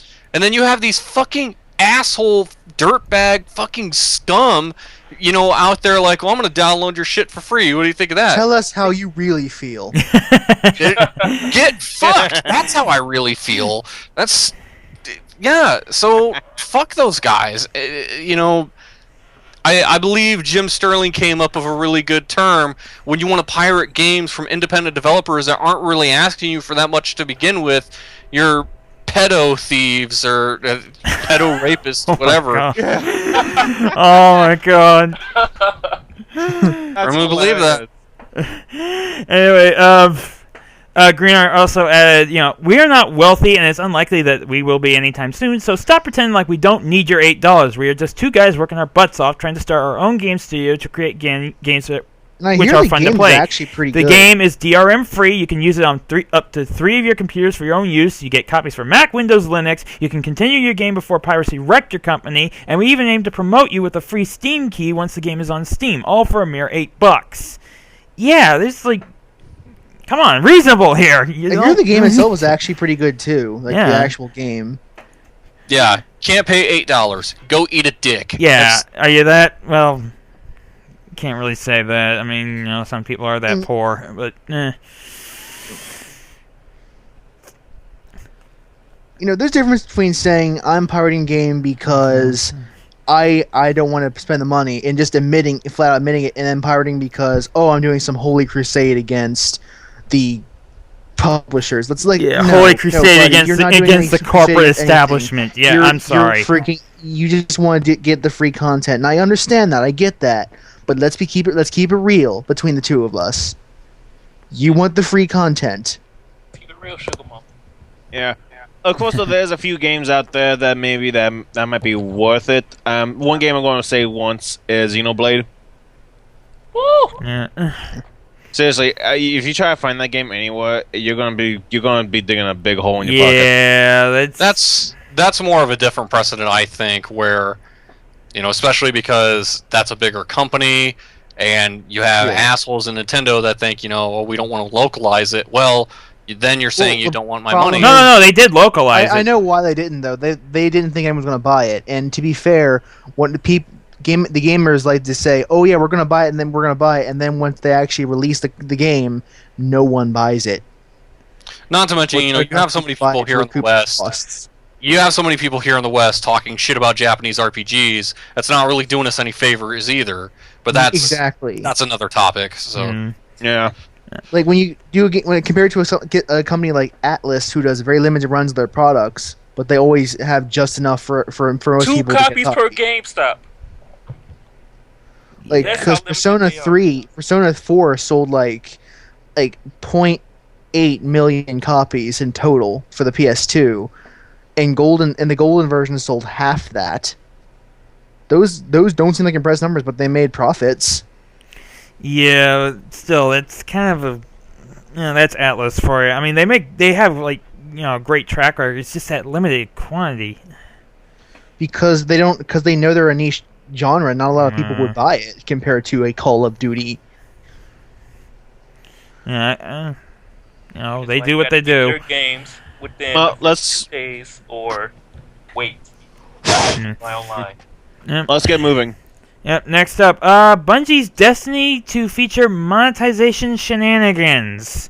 Okay, the LinkedIn profile of product manager director Ryan Wenner, dug up by internet group, makes note of monetization modeling as part of his Destiny work. While vague, this general thought is that Bungie's game will make inroads to the increasingly popular fee to pay market. What has the world come to when we're afraid when developers talk about how they're going to recoup their losses? What has the world come to? Yeah, this is boding very bad already. The fact that people are panicking over this is indicative of a fear that publishers like EA and Capcom have put into us. The fear that they're going to milk everything for all it's worth. Yeah, and granted, this is this game is being published by freaking Activision, so. To be fair, compared to EA, Activision isn't actually that bad when it comes to monetization schemes. True, but still, this doesn't bode well. Period. Like the biggest problem they have with things like their map packs, they charge way too much for them. They're worried about making their money back in a game, but Bobby Kotick made like how much this year? I know, Did right? they just run something Keep about in mind, how much most that of that was motherfucker was? Remember, keep in mind, most of that was through stocks. Like only like 8 or so million was from his actual salary, which is actually for a CEO, not that high. Most of his money came through the stocks he owns in the company. Which is fair. So Yeah. Well, still, if it somehow possibly works well out, then there's nothing to be afraid of. But as of right now, I'm gonna take this with a glass half empty kind of look. So, I mean, we don't really know a whole lot about how the actual game is going to work, and when it comes to microtransactions, on top of a game that you're already paying $60 for, there's a right way and a wrong way to do it. I mean, if you're just going to sell me a bunch of cosmetic items, that's fine. Should throw all that shit in you want. TF2 hats.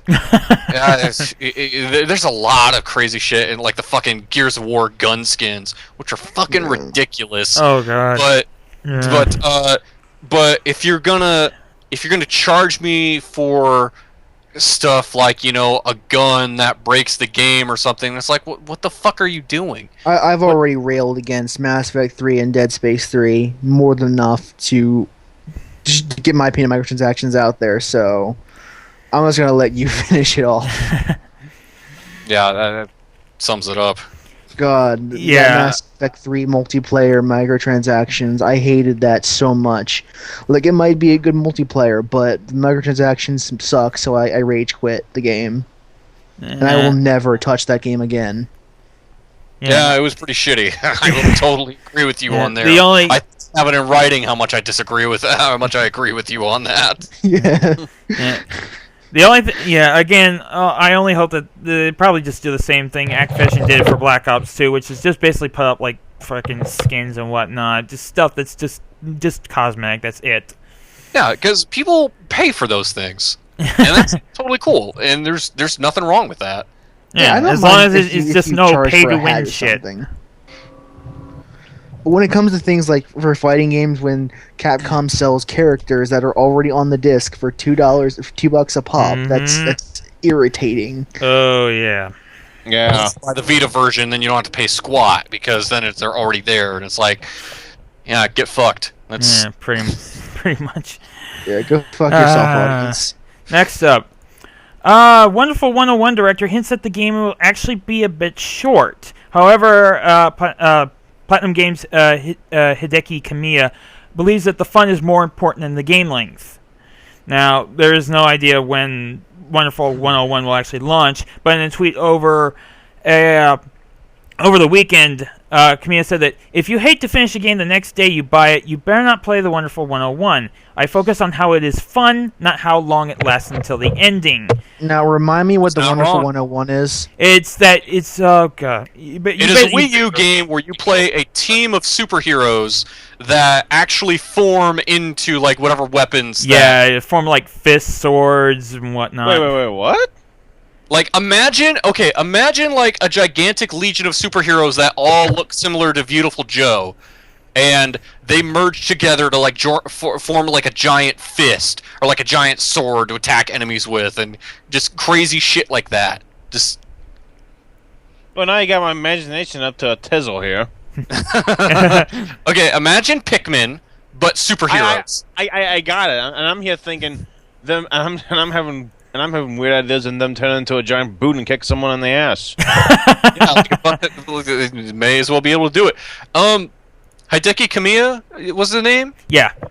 Yeah, he's not wrong because and that's something that's kind of been brought up recently. A lot of games have the problem where they're actually too long. Like by the time once you get halfway through it, you are tired of the game already and just want to go on to the next one. Like Yeah. I don't know about other people here, but I as a college student, I don't have a whole lot of time on my hands, so I don't want to spend weeks and weeks on a single game. Yeah, and there's this whole precedent that people want to put so much value into how long a game is. Yeah, but if a game was 80 hours and it's shit, then Assassin's Creed 3. yeah, basically, then it's like, what good is it? I would much rather play a shorter game that was of better quality. And what's even better on top of that is if the game offers some kind of replay value, or if like I can go back and replay levels with like, now I've unlocked this thing and I can use this thing on this level, or if I get like a game plus, that stuff like that is really awesome. So it's like if the game is short all the way through, fine, but it's really great if like I have reasons to replay that game again and again. Then it doesn't really harkening back to something I've written before. A lot of the problem with Assassin's Creed 3 was that a lot of the side content was completely tacked on. Oh, the totally. economy was tacked on. The collectibles were tacked on. The guild quests were tacked on. You might not even know what the guild quests are. Probably, some people probably won't even know like things like the Huntsman or all that because they were completely freaking useless. And it was this time waster that was there just to add an arbitrary. This game takes 40 hours long to finish. Oh, and fuck the full sync objectives. Fuck those things. Yeah, it's just and game length. I don't think really should be a thing that we judge it so much on anymore. I mean, it's not to say that a game shouldn't be able to hold you through a weekend, but if you finish a main storyline, so what? If there's other content there for you to go back to and try to replay for, maybe you want to do a speed run, or maybe you want to get whatever unlockable item the game has to offer, and then being able to just kind of use those items as much as you want, and just that's what's really great, and where like length doesn't really matter. Yeah, like absolutely. You can play through different types of games, and you can have even your own challenge runs or speed runs and whatever. It's very, very, it's very well designed to keep those kinds of things in mind. Yeah, along with also the multiple routes of actually completing the missions. I still need You to can play complete the this game on without ever actually. You can complete the game like as a. I'm about to start a challenge run where I'm going to play Dishonored, but every single kill has to be an accident or has to look like an accident, and I can't be detected at all. Like it's supposed to. I'm doing my assassinations as if there's a detective at my back trying to figure out if I was there or not. Yeah. I actually still need to play Dishonored. I've been so hesitant on that game lately. I mean, I want to play it. I know it's good, but I'm just too hesitant on playing it because I'm just lazy. Oh, and one final side note. To whatever fucker decided that for a chase scene had the optional objective do not bump into any civilians in Assassin's Creed 3, go fuck yourself. Oh God, yeah. Wait. What? What? There were a couple of chase scenes in Assassin's Creed 3 with the optional objective being don't bump into civilians. That was bullshit. That's it's the that's a dumb. piece of that And was- to whoever designer who thought that objective, I want you to go fuck yourself. I have to wonder if that's the one I that. don't know if this song works because he's French. They're French. You forget that, man. I have to wonder if that's the scene that got patched, because I know there was a thing in Assassin's Creed 3. It was one of those chase scenes, and they basically had to release a patch and say There were two of them. Oh God. There were two of them with that objective. Anyways, moving on. Next up, I'm still mad about that. rumor coming from Respawn's upcoming game. It will be Xbox only and will require always online. It's being said that it's going to be one of the first big next-gen multiplayer titles. Multiplayer, that's why it's always online. Yeah. Respawn Entertainment, as everyone, as people should know, it's the studio formed by ex-Infinity Ward heads Jason West and Vince Zampella. They said that there's a rumor going around that, yeah, of course, it's going to be Xbox only exclusive. I mean, these guys, being part of Infinity Ward, I was like, they were very close with Microsoft, especially in the fact that, if you take a look at the map pack releases, they always came out first on the 360. Yeah. Yeah. Yeah. Because The Microsoft pays for a lot of its timed exclusives. yeah. Now, however, this also the fact that this game could possibly be online also comes along with the fact that, yeah, this title's being published by Electronic Arts. Keep in mind, if this is through the EA partners label, they actually did a lot of pretty good stuff. EA partners, like they were the ones that ported things like the Orange Box to consoles. So Well, EA isn't always bad; they are just usually bad. I've always thought of EA. They're not evil. They're not greedy. They're incompetent. They're ignorant. Yeah, Yeah. they don't know how to run the company. They're stupid as hell. They're bad. They're bad Instead at of running the making- company. Like they saw that indie or Flash games were taking off, so instead of making their own Flash game division, they bought PopCap. Wait. Yeah. They bought that company? Yeah, they got PopCap. Yeah, you didn't know that? No, That's old news. I didn't. And why would you waste that much money on a studio who, by definition, shouldn't spend that much money making games on? I know, really. Yeah. By definition of a Flash game, the reason people make Flash games is they're so cheap and easy to make. Yeah, I just gotta say though, the creator of Sly Cooper is actually, I believe, the head director or something in PopCap or something. So I'm wondering how he feels about this. I thought I I thought he was still working for Sucker Punch. Oh no! He left Sucker Punch a while ago after Sly Cooper 3. When they started working on Infamous, Infamous. yes. Sorry, it has been a while since I played the game. Which is He a pretty good much game left. despite its moral choice bullshit. Yeah. Yeah, he actually left. Yeah, he was pretty much left Sucker Punch because they didn't need him anymore. So he just pretty much went to other companies and soon joined PopCap. The creator of Sly Cooper, Dev Madden, is pretty much in PopCap at the moment. To kind of bring it back to Infinity Ward and what they're Yes. doing with this Oh, game. this is Respawn. Respawn, not Infinity Ward. My bad. I get the two mixed up. Yeah, I mean, if it's gonna be a big multiplayer only game, then yeah, that's a total precedent to have it online only. Although, and this is just me talking, I'm one of those kind of guys that misses the idea of having the 4-player split screen, especially growing up in a time playing. I know why they don't multiplayer do it though. I agree with you. I like that, but I know why they don't do it.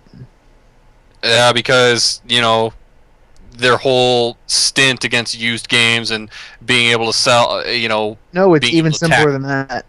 online passes. When you make a game like that, in order for it to work, you have to draw the scene 4 different times, one for each player, and that takes a lot of processing power. Yeah, so I can understand why they don't really do it, especially for games of this generation.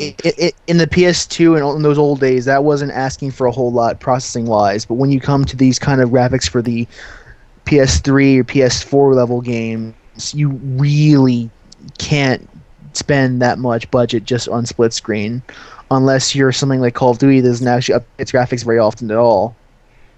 Yeah. No. And yes, that's the thing. As of right now, there's no word about a single-player component to this game. As of right now, it's pretty much only being thought of as a multiplayer-only kind of title. So that does warrant an always-on thing. It sounds like SimCity all over again. Yeah, that's what I'm afraid of. Well, I wouldn't necessarily say that. I mean, yeah. I mean, go on. Oh, go. Okay, dead air. I'm just gonna talk. Jeez. Basically, to me, Respawn and the history they have, making shooters, I kind of see it as being something akin to, maybe like Mag, which was a console game on PS3. It was I hope it's like that and not like SimCity, but shit. What was the? I've grown increasingly cynical when it comes to the game industry as of late. Well, yeah, absolutely. But I would like to see it something more akin to like Warhawk was on PlayStation 3, where it was like there's no real big single player component to this. It's basically you go online and there you go, or a SOCOM or something along those lines. Yeah. Being a shooter, that's kind of what I see it as. But I wouldn't really make the comparison with SimCity to where this was something that was traditionally single player, and then they fucking thought it would be. I hope to God you're right. I hope to God you're right. Oh, I hope so too. The fact that it's a shooter is why I say that, because True. Yeah, if you're gonna make a shooter online all the time, I get that, especially if you're not making one that has a single player component, because there are a number of those like that. I hope the guy's not $60 though, because I don't think they can charge that much just multiplayer shooter. I think they can charge a whole $60 price for it. No way. Maybe $40 for pushing it. Okay, next up, Extra Staff's little indie game called Tengami will be coming to the Wii U in 2014. Tengami is along the style. If anyone has played Super Brothers Sword and Sorcery EP, this game pretty much follows that same kind of style, but it's right now currently only on iOS. Well, it will be only on iOS coming this summer. But the team behind this, which is made up of, quite interesting to note, some ex-Rare staff members that were both pre- and post-Microsoft acquisition, including Jennifer Schneiderit, which, well, sadly, only she worked on the Kinect Sports, which isn't exactly a big woohoo. But Phil Tosso, on the other hand, is a big woohoo because he's a 14-year vet who helped out with games such as Diddy Kong Racing, Star Fox Adventures, and Cameo Elements of Power. There's also Ryu Agari, who is the artist for both Perfect Dark Zero and Viva Pinata, and David Wise, the legendary composer responsible for the tunes of Battletoads and Donkey Kong Country.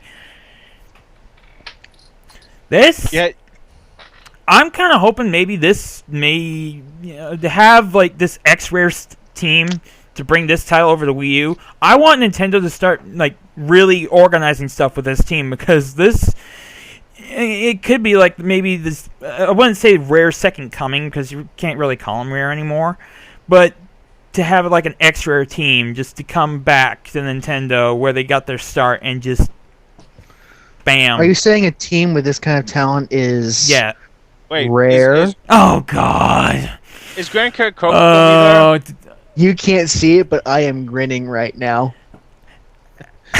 I do not want to I don't want to start that stupid meme. Is Grand Coke Hope going to be there too? Grant Kirkhope he's not a part of this. However, Grant Kirkhope has said recently that he has a strong desire to work with Nintendo again.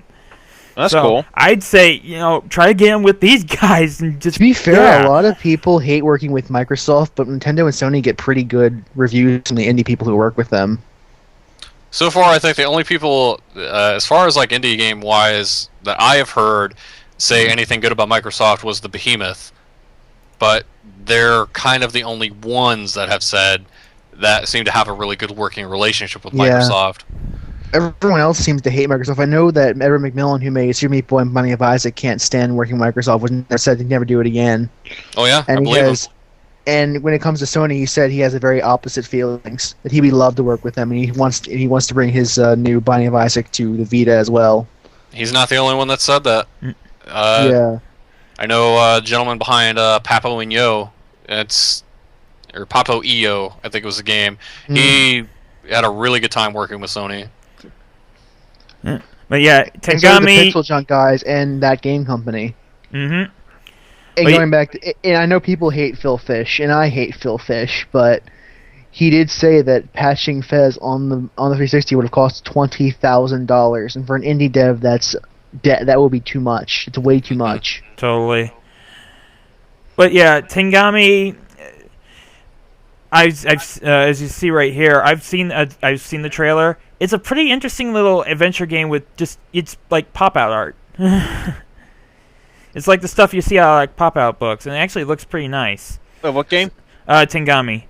Oh. So I definitely will take a look at. It's going to be on the iOS this summer, and it's confirmed for Wii U in 2014. It's definitely worth a look. These next few stories, I would like to get these done kind of quickly because it's almost midnight and I need to go to bed. Yeah. We got just several more here. First up, River City Ransom sequel is confirmed to be coming out next year. Indie dev Combat Studios will be working with the intellectual property holder Million Company to create a sequel to River City Ransom, which will be coming out for PC, which is planned to come out for PC and also home console digital storefronts, including WiiWare. The development was suspended indefinitely in October 2012. At first, but then Combat Studios came in and said, "You know what? We'll help you out, and we're going to aim for a release for August 2014." So definitely definitely hoping to see a sequel to probably like the start of games that you more see like Scott Pilgrim versus the World, which incorporated the style of River City Ransom and the fact that you could buy stuff that improves your stats. Oh yeah. Next up, pretty cool. Big announcement along with the startup of a crowdfunding campaign. Shadow of the Eternals, the spiritual sequel to Eternal Darkness: Sanity's Requiem, being developed by Precursor Games, has been put up for crowdfunding, and has also been confirmed that they are planning to release versions for just the Wii U and the PC. Boo! What? What? I said boo. Because that means I can't play it. Yeah, now, the Silicon Knights will not be involved in this, except for the president, Dennis Dyack, has been confirmed to be involved with this title. So instead of Silicon, we just have one person from Silicon Knights, but the rest, Precursor Games, and actually, correction, some of them from Precursor Games actually did work on Eternal Darkness: Sanity's Requiem. So definitely big, if finally, for people that liked Eternal Darkness: Sanity's Requiem, finally getting what can't really call a sequel, but it's kind of a spiritual sequel. We'll definitely probably be seeing stuff like the sanity meter and just the the game fucks with you. I know you said sanity, but I heard sandy meter. It's sanity. I know. I'm just teasing you. Yeah. Yeah. I mean, if the game, especially in this day and age with like the graphics that they would have access to, I'd have to wonder what kind of sanity effects they would employ. Yeah. So. Yeah. However, it is to note. Well, first off, this game was actually planned on earlier, but due to a legal battle with Epic Games following the release of 2 Human in 2008, saying that Epic unfairly used the Unreal 3 engine profits to fund Gears of War rather than make improvements to the software, and that turned out to be in Epic's favor, sadly. Too Human was a failure on a lot of levels. I'm gonna say this about Dennis Dyack. He is a fucking madman. And there was a really good podcast that he was on some years ago. It was not long before Too Human came out, where he was doing a podcast for 1UP. And he basically had this whole tirade about how there are too many writers for magazines who are writing previews of a game, but they're writing it more like a review, or they're judging the game prematurely even though it's not done. And he goes on this whole tirade, like he brought like all kinds of Tangent shit with him. Yeah, but just to kind of close on that, like even the people on the 1UP podcast were looking at Dyack saying, "Are you kidding me? Are you kidding me?" Like, yeah. Fucking I mean, if you show off your game, you should expect people to criticize it. Yeah. Yeah, if you listen to that, though, he is fucking crazy. Crazier than Phil Fish? Filter fish. Crazier than Lady Gaga? Oh, good. Anyway, other thing to note is that Shadow of the Eternals will actually consist of 12 episodic releases for the Wii U and PC, and Precursors Games is looking for $1,500,000 to fund the project. Episodic release isn't a bad idea, considering the this kind of game. Mm-hmm. It's actually kind of clever. So yeah, the crowdfunding project will actually start tomorrow on May 6th. Next up, new Zone of the Enders game is officially on hold. Due to the recent patch that's being worked on for Zone of the Enders HD to fix the frame rate issues, Hideo Kojima has officially announced that the planned-on sequel is officially it's completely in limbo, and the entire team behind it has been dismantled while they reevaluate the franchise. Now, unfortunately, whether this has to deal with performance issues and the fact that the Zone of the Enders HD game out on the PS3 has those choppy frame rates, or the fact that sales are just not going well, or even both, has not been revealed. I'm going to be honest, it's probably more to do with sales, because if Zone of the Enders game sold well, they would have no qualms about doing this, despite any of the technical risks. It's probably sales. Yeah, I agree. It's if that game was selling like hotcakes right now, they probably would have been all over it. You're like, yeah, we need another one of these. I'll be honest. When you think about games, do you think about Zone of the Enders that much anymore? Not necessarily. I mean, it's kind of become one of those niche franchises, sadly. Biggest thing I remember was the cockpit for where you sat was in the robot's crotch. What I'm going to say, what probably happened is that unlike Atlas, they produced too many copies of the game and they didn't make a They either broke even or didn't make a profit at all. Yeah. Also, interesting to note, Kojima taking personal responsibility for these performance issues is kind of the opposite of what happened with Konami when it happened with the Silent HD screw-up. The Silent Hill HD screw-up, sorry. Yeah, where was Tom Hewlett on that one? Who thought removing the fog was a good idea? The fog was basically what made Silent Hill what it was. Yeah. All I'm going to say on that is Twin Perfect Channel did a really awesome review of that game. Just in that, analyzing it, go on YouTube and look that shit up. It is freaking insane. A review for what now? Silent Hill what? Silent Hill HD. The Silent Hill HD collection. Oh, okay. I gotta see that. How do you butcher an HD collection? It's just remastering the game in higher definition graphics. Well, there was a lot of fault not only on Hijinks, who was the studio behind it, but as well as Konami, who were just dumb asses when it came to handling that game. But that's another story. This is why no one thinks about Konami that much anymore.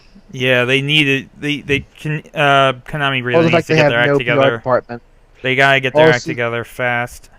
Also, the fact that there is no PR department besides Jim Sterling, who works for Konami as the head of PR for $1 that he pays himself. Next up, okay.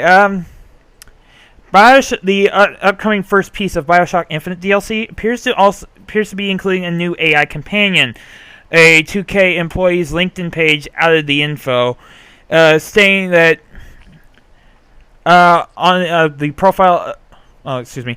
The profile was of Michael Shahans, sorry. And on his profile, under the in his profile of senior animator, it says BioShock Infinite DLC 1, and he mentions providing animation and R&D for a new AI companion character. Can lightning strike twice with BioShock Infinite's AI companion? So Elizabeth was almost the perfect AI companion. Yeah, because you didn't have to take As care close of to her. as you can get. Yeah. Well, let's see what other Disney princess they base this one off of, because Elizabeth What was if they based. what if they had Fitzroy as the AI companion? Like they had you as Booker from the time when you weren't an asshole. I don't know. Yeah, but There are a lot of ways you could take this DLC. A lot of places you could do with BioShock Infinite's. yeah, the game has left like a lot of ways that the game itself can be explored through add-ons. You could explore it as Comstock himself. You could explore it as Songbird, or one of the other characters like that guy that trapped the Indian kid and then eventually betrayed Comstock because of it. Oh, you could probably even do a DLC about the rebel version of Brooke before he dies. That's what I just said. Yeah. Oh. Yeah. The big thing is hopefully they do the same thing that they did with Elizabeth and making sure that, she's just not the new AI character is not I obtrusive. found some money. Supports you, and just I found some money. it doesn't turn into some freaking complicated escort mission.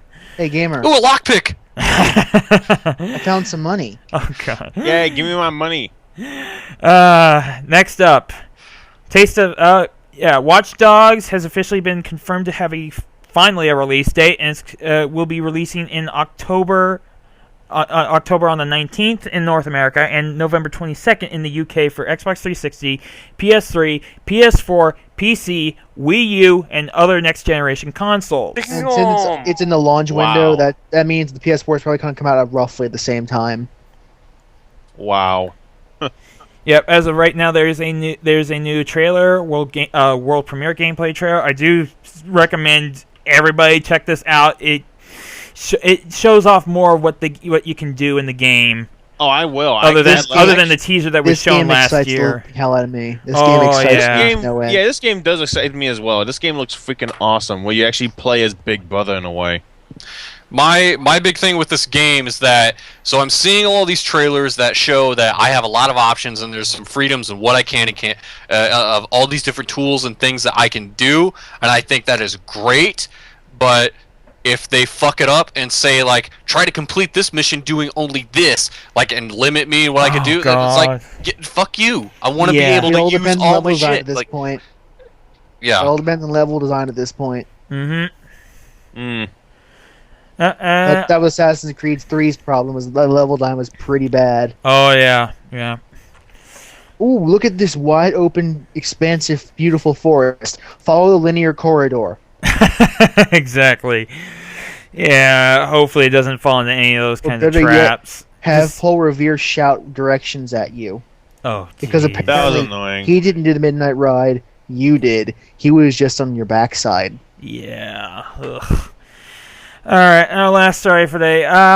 Building off of last week when we talked about the Ratchet and Clank movie that's coming, along with the now I forget the name of it. Heavenly Sword. Yeah, that game. Any updates about that? No, but there's an update about the upcoming Gears of War film that's being worked on, and it's not too And good. nobody cares. There's a Gears of War Battleship movie. producer is joining the Gears of War film. Michael Bay. No, it's a producer, not Look, the director. I'll be honest. Does anyone actually care about the Gears of War movie? Honestly, Nope. not really, and this just even more just cements it. Their Let's keep it fans real will be. for a second. Does Their anyone fans anticipate will the movie be, and a to lot good of at all? fret people. Oh, hang on. I actually have. I still own all three copies of the Gears of War series, and honestly, I don't care There's four about. now. Remember, there's a fourth one out. Oh, now. I actually ignored that one. So did everyone else, mostly. Doesn't have horde mode. Judging by its sales, yeah. Yeah. Yeah. So as a person who actually does like the Gears of War games, I actually don't care about the movie. This doesn't sound good to me. Yeah, it's Would you believe that I'm not surprised about it at all? This is my first hearing about it, actually. I mean, I want to be honest with you. When it comes to video game movies, they don't have a good track record. So to say, "Oh yeah, this movie's probably gonna be shit," that's like saying, "Oh yeah, the sun's probably gonna rise tomorrow." Yeah. So I'm gonna be more surprised if this movie actually does come out and get released. Because hey, remember when somebody got the rights to the Mass Effect movie? Remember how they're making the Assassin's Creed movie? Remember that BioShock movie? Yep. Yeah. Yeah, Fell to but pieces, the fell to Ratchet and pieces, Clank fell to movie, pieces. the Ratchet and Clank movie, though, I'm actually hopeful for. It actually sounds It's really very hopeful for because Insomniac's got their hands fully It's a onto good it. idea. exactly. It's a concept that can work. Yeah, like people who never even knew about like any of the video games and stuff. If you saw a movie poster for Ratchet and Clank as like the Joe Everyman, like I could easily see him like, oh yeah, that's DreamWorks' next thing or something. I You know, can I see mean, Grandma buying that movie. yeah, absolutely. And those games are really funny. I got my fingers crossed for that. Oh, I have no doubt it's going to do well. I mean, again, it's pretty much it's going to be an expanded retelling of the all the events of the first game, and they've got the same writer that does all the Ratchet and Clank games, and again, Insomniac is personally observing everything that the animation team is doing in that. Oh, so. I have very little doubts that the Ratchet and Clank movie is going to do well. This, on the other hand, involving Battleship producer Scott Stuber. Yeah, I'm going to stay as far away from this one as All possible. it says that the odds of being a shitty movie has gone from 90 to 100%. Yeah, exactly.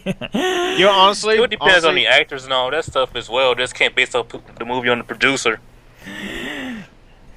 Honestly, I cannot wait to see. There's actually this guy on YouTube who makes these really funny trailers for movies that are really bad. I think what was it? Honest trailers or something? I don't know. Mm-hmm. Yeah, I can't wait. I can't wait. Proboscis? No, not the Buskis. No, someone else. He makes he has the epic voice announcer in a way, and he's able to make some really hilarious trailers for these movies for Titanic, Twilight, Jurassic Park, so on and so forth.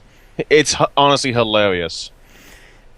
I gotta find a link for it. Actually, I'm gonna look it up. Well, that's pretty much it. Though, Game Freak, you wanted to add in something real fast about something that's been put back up for Kickstarter or Indiegogo? Indiegogo. As some of you may have heard, there was a game out. There was a game that was in production called Beast Fury. It was a 2D furry fighting game, and honestly, it has a lot of people. And honestly, it's a game you guys should look into. Seriously, you should. Now, of course, though, it has failed its last campaign, although they didn't exactly put too much details about what they're going to do in the game, what they need, and so on and so forth. Now, they're actually starting again with another Indiegogo project, and they actually have a campaign ad at the moment where you can actually learn more about the game, what's going on, what they need, and what they want to do, a set goals of sort. And they're hoping to raise at least $5,000 to get to one goal at least. But if we are hopeful, if they're damn lucky, there's a good chance they could reach 200,000, which means a full playable demo with voice actors, scripts, and so on. They plan to make this game into like Skullgirls, and they have a lot of people working on this game from all kinds of companies, from all kinds of games and companies working on it. They have a few guys who even worked on Skullgirls, in fact, working on this game. Sounds pretty dope. Yeah. It looks really good. I've actually been watching the animator for it, Juko, who is a very talented animator and goddamn detailed. Yep. I watched him create the characters, and honestly, it's really impressive. Yeah, and there, if I remember correctly, the link should still be there up on the Gaming Forever website. Yeah, definitely check it out. Hopefully, we do see this getting funded. Yeah, I think it might be on a new link. I don't know. That's the thing I'm worried about. Most likely, probably is. I'm pretty sure JoJo will update just it. Google it. Or Google it just too. Google it. Google it too. Oh, and by the way, I just actually found this. Does anyone want a Dota 2 invite key? No thanks. I've got plenty enough. Just stocked up in my damn Steam inventory. Not only that, I've tried it and I just don't. I don't care What for game it. To be again? honest. Dota 2. Dota 2. Yeah, Dota 2. The invite keys for those things are like fucking luggage now. They're just like Exactly. I Well, I had just got- like 5 people pawn off a copy of Dota 2 to me. So yeah, I fucking threw that game at people on my friends list. I was like, here, take it. Well, one I guy got- on my friends list who I barely even know gave it to me because he needed to give it away to somebody. Yeah, Well, I just got this when I got my Portal 2 Songs to Test by Collector's Edition because I wanted to get the genuine app sack. The new Sapper for the Spy. Oh yeah, that. Yeah, I wanted to get in the genuine quality. Yeah. Well, anyway, I think that's pretty much it for this week. So, hey, go ahead and make your sign-offs. Goodbye, y'all. I'm a turkey, and I need to get playing more Ty the Tasmanian Tiger. So. I'm Brandon. I need to go the hell to bed. I am the Game Freak, and I need to do something. I need to either play TF2 or Dishonored right now. I'm Dishonored. Continue being. I am making a decision for you. You need to buy Dishonored. Say I that already again, got this on. I Titus. just need to play it. Say it again, I need Titus. to play it. So I'm Titus. I need to continue being what I am. And I'm Gamer Wolf, and we will catch you all next week. Catch you later. Take care, guys. Later. See ya. Bye.